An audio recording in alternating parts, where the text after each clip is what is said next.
here's what I'm going to say is if we can practice how it makes us feel when we see the painting and then ask the artist, is this what you were going for?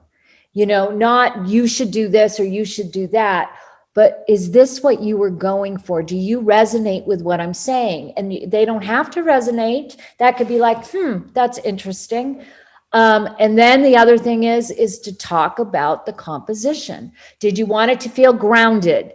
Did you want it to have weight, or did you want it more of an ethereal feel? Well, if you wanted it ethereal, it's working because A, B, C, D. If you wanted it grounded, well, let's go back to a composition. What creates ground? What creates anchor? You know, the content is always going to be back with the artist. And when we do throw it back at them, it gives them the sense to say, what do I really want to say? I thank her for reminding me. Yeah.